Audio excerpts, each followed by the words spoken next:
మనం ఎక్కడ ఉన్నామని ఆలోచిస్తున్నారా? ఎందుకంటే వరంగల్‌లోని దేశాయిపేట ప్రాంతంలో అత్యద్భుతంగా నెలకొల్పబడిన కైలాసగిరి ప్రాంతంలో ఉన్నాం.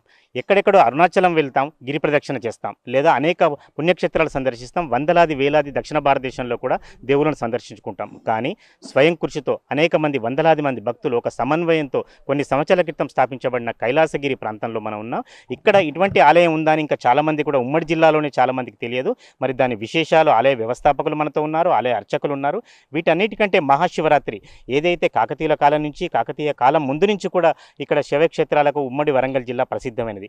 అనేకమైన ప్రసిద్ధ పుణ్యక్షేత్రాలున్నాయి. దానిలో కైలాసగిరి ఒకటి చేరుతుందనటంలో ఎట్టి మాత్రం సందేహం లేదు. ఎందుకంటే దాదాపు మనం చూడొచ్చు, శివపార్వతులు ఎక్కడి నుంచో దాదాపు 1 కిలోమీటర్ దూరం నుంచి కూడా శివపార్వతులు మనకు అన్ని వందల అడుగుల ఎత్తులో ఉన్న ఆకారం మీద శివపార్వతులను ప్రతిష్ఠించారు. వాటితో పాటు నందీశ్వరుడు కావచ్చు, కింద స్థాపించిన కార్తికేయుడు కావచ్చు, అనేక మంది విగ్రహాలు, దానికంటే ముందు సాయిబాబా గుడి కావచ్చు, లేకపోతే హనుమంతుని ఆలయం కావచ్చు, ఇవన్నీ కూడా ప్రత్యక్షం అవుతాయి.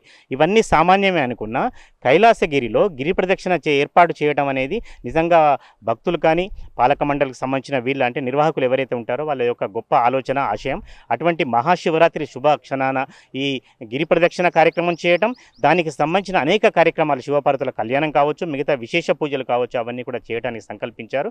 మరి దీని ప్రాధాన్యత ఏమిటి? గిరి ప్రదక్షిణకు, గిరి ప్రదక్షిణ చేస్తే మిగతా అంశాలకు వీటికి తేడా ఉంటుందా? చేయటం వల్ల ప్రయోజనం ఏమిటి? వాటితో పాటు ఈరోజు శివ కళ్యాణంతో పాటు ఇంకేం కార్యక్రమాలు చేస్తున్నారు? ముందుగా ఆలయ అర్చకులు ఉన్నారు. స్వామి, మీ పేరు? నా పేరు పానుగంటి సోమేశ్వర శర్మ. సార్, 15వ తారీఖున ఏం జరగబోతుంది ఇక్కడ? వాగర్థాభివ సంపృక్తో వాగర్థ ప్రతిపత్తయే జగతః పితరో వందే పార్వతీ పరమేశ్వరు. భక్త మహాశివుల విజ్ఞప్తి, ఫిబ్రవరి 15 తారీఖు అనగా వచ్చే ఆదివారం మహాశివరాత్రి అందరు తెలిసిన విషయమే. ఇప్పట్లాగే మన రాజరాశ్వ దేవస్థానంలో విశేషంగా ఉదయం 5 గంటల నుంచి రుద్రాభిషేకాలు మొదలై మధ్యాహ్నం 2 గంటల వరకు నడుస్తాయి. అలాగే సాయంత్రం 6 గంటల నుంచి మళ్ళీ అభిషేకాలు మొదలవుతాయి. మరీ ముఖ్యంగా ఏంటంటే 7 గంటల స్వామివారి కళ్యాణ కార్యక్రమం సాయంత్రం ప్రతి సంవత్సరం మనం బాబాగుల్లో చేసేది, కానీ అయితే వచ్చే జనాలు తట్టుకోలేక ఈసారి ప్రత్యేకించి మనం ఇక్కడ కైలాసగిరి ఏదైతే ఉన్నదో అక్కడ శివపార్వతుల ముందు ఈ డయాస్ అంతా కూడా ఏర్పాటు చేసి ఇక్కడ కళ్యాణం చేయడం జరుగుతున్నది. అలాగే మళ్ళీ లింగోద్భవకాలంలో కూడా ప్రత్యేక అభిషేకాలు ఉంటాయి. అది పక్కకు పెడితే అది ప్రతి సంవత్సరం జరిగే కార్యక్రమాలే. అయితే ఈసారి విశేషించి ఏంటిదయ్యా అంటే అరుణాచలంలో ఏదైతే స్ఫూర్తిగా తీసుకొని భక్తులంతా కూడా లక్షలాదిగా వెళ్ళి అక్కడ ప్రదక్షిణ చేస్తున్నారో, మన వరంగల్లో అదేవిధంగా ఎప్పుడూ లేని విధంగా ఈసారి ఇక్కడ కైలాసగిరి ప్రదక్షిణ చేయడం జరుగుతున్నది. అలా జరుగుతున్నది కారణం మాత్రం భక్తులు, ముఖ్యంగా నాగార్జున స్కూల్ వెంకటేశ్వర సార్కి నిజంగా ధన్యవాదాలు తెలిపాలి సార్కి.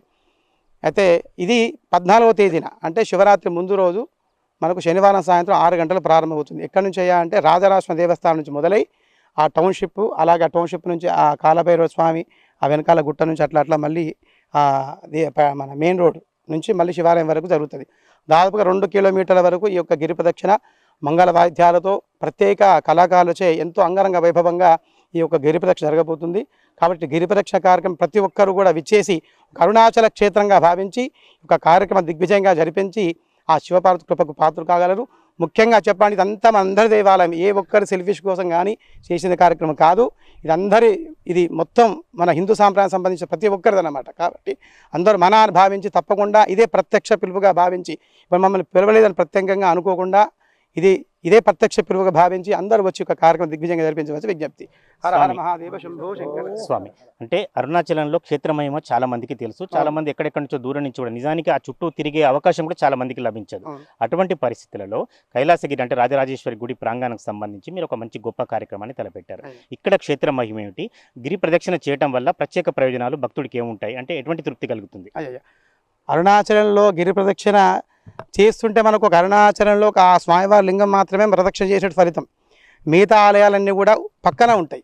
ఇక్కడ స్పెషల్ ఏంటిదయ్యా అంటే మీరు ఇక్కడ శివాలయంలో మొదలుపెట్టి మళ్ళీ శివాలయంలో ఎక్కడైతే ఆఫ్ చేస్తారో అది సర్వదేవతా సమ్మేళనం లాగా. అంటే ఇందులో మీరు హనుమాన్ గుడి ప్రదక్షిణ అయిపోతుంది, ప్రసన్నలక్ష్మి దేవాలయం అయిపోతుంది, బాబా గుడి ప్రదక్షిణ అయిపోతుంది. గుట్ట మీద కొన్ని వందల సంఖ్యలో మన దేవతా మూర్తులు ఉన్నారు. అంటే సర్వదేవతలకు ఒకేసారి ప్రదక్షిణ చేసే ఫలితం ఇక్కడ వస్తుంది. చెప్పాలంటే గొప్ప చెప్పడం కాదు, కానీ ఇక్కడ అరుణాచల్ గిరి ప్రదక్షిణ చేస్తే ఎంత ఫలితం వస్తుంది అంత రెట్టింపు ఫలితం ఇక్కడికి వచ్చే అవకాశం ఉన్నది. ప్రదక్షిణ అంటేనే పాపాలు నశించేది. అట్లాంటి ప్రదక్షిణ అనేది ఇక్కడ ఇంకా విశేషం. ఎందుకంటే సర్వదేవతామూర్తులు చేసే ఫలితం ఒక్క ప్రదక్షిణతో వస్తుంది ఇక్కడ. అదే విశేషం అయ్యా ఇక్కడ. ఒకసారి సమయాలు చెప్పండి. గిరి ప్రదక్షిణ రావాలదలుచుకున్న భక్తులు ఏ సమయంలో అవుతుంది, ఏ సమయంలో ఎండ్ అయ్యే అవకాశం ఉంటుంది? అయ్యా ఖచ్చితంగా ఇది ఫస్ట్ టైం కాబట్టి మేము వాస్తవానికి ఎంత అనేది మేము ఎక్స్పెక్ట్ చేయలేకపోతున్నాం. ఖచ్చితంగా ఒక 5,000 6,000 మంది టైం అంటున్నారా, అంటే మేమైతే అంటే అనుకుంటున్నాం. అది ఫస్ట్ టైం కాబట్టి మాకు పెద్దగా ఎక్స్పెక్టేషన్ అయితే లేదు. కానీ దీనికి సంబంధించి అడ్వర్టైజ్మెంట్ అయితే అంటే చాలా కష్టపడి పాపం సార్ అడ్వర్టైజ్మెంట్ చేస్తున్నారు అన్ని రకాలుగా. భక్తులు కూడా ముందు రావాలి, తొందరగా ఈ కార్యక్రమం దిగ్విజయంగా జరిపించాలి. ఖచ్చితంగా సమయం 6 గంటలకు ప్రారంభమవుతుంది అయ్యా. 6 గంటలకు ప్రారంభమవుతుంది. ఇక ఆ భక్తుల ఉత్సాహాన్ని బట్టి రాత్రి 10, 11, 12 కావచ్చు. అది ఆ సమయానుకూలం చెప్పలేము మనం. అది దైవాంశ ఇక. రైట్. అంటే ఇక్కడ మనం బ్యాక్గ్రౌండ్లో కూడా చూడొచ్చు. కైలాసగిరికి సంబంధించి రాజరాజేశ్వర ఆలయం ఈ ప్రాంతంలో చాలా ప్రాచీనమైన ఆలయం.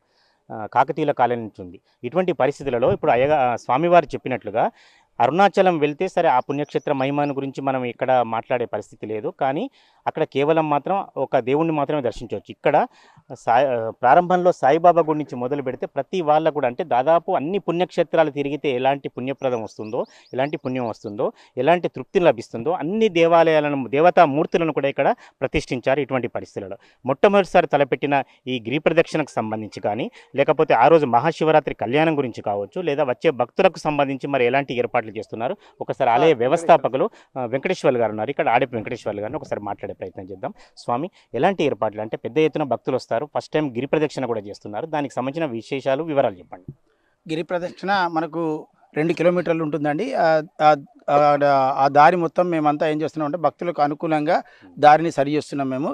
దానికి చుట్టూ కూడా అక్కడక్కడ వాటర్ ఏర్పాటు చేస్తున్నాం, తాగునీటి సౌకర్యం ఏర్పాటు చేస్తున్నాం. తర్వాత చుట్టూ లైట్లను ఏర్పాటు చేస్తున్నాం. ఈ 2 కిలోమీటర్లు మంచి ప్రకాశవంతంగా ఉండేటట్టుగా లైట్లు ఏర్పాటు చేసాం. మధ్య మధ్యలో వాళ్ళకి ఆగడానికి, దర్శనానికి కూడా ఏర్పాట్లు చేస్తున్నామండి. తర్వాత ఇక్కడ శివరాత్రికి కూడా 15,000 మంది పోయినసారి వచ్చారు. ఈసారి కూడా అందుకు సరిపోయినటువంటి ఏర్పాట్లు కూడా మేము చేస్తున్నాం.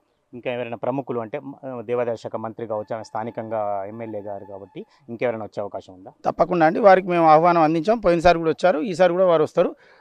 సురేఖ మా దేవాదాయ శాఖ మంత్రి శ్రీమతి సురేఖ గారు కూడా ఈ దానికి వస్తున్నారు. మిగతా అతిథులకు కూడా మేము అందించాం, వారు కూడా వస్తున్నారు. సార్, ఒక ఆలయ ఫౌండర్గా మీరు చెప్పండి, ఇంకా భవిష్యత్తులో దీనికి సంబంధించిన ఎలాంటి ఆలోచనలు ఉన్నాయి, ప్రత్యేకంగా ఆ రోజు వచ్చే భక్తులకు ఏం చెప్తారు? మేము దినదినమానంగా ఇది చాలా సంవత్సరాల నుంచి జరుగుతుందండి. ఇంకా చాలా అభివృద్ధి చెందాల్సి ఉంది. మేము ఇప్పుడు దక్షిణామూర్తి ద్వారం అనుకోండి, తర్వాత 4 ద్వారాలను కూడా ఏర్పాటు చేసాం. ఇంకా ముందు కూడా అన్నదాన సత్రాన్ని మేము ఏర్పాటు చేసాం. గత కొన్ని సంవత్సరాల నుంచి ఇక్కడ అన్నదానం జరుగుతుంది. దాని గురించి అన్నదాన సత్రాన్ని ఒక 70 లక్షలతోని కట్టబోతున్నామండి. అది ఈ శివరాత్రి తర్వాత స్టార్ట్ అవుతుందండి.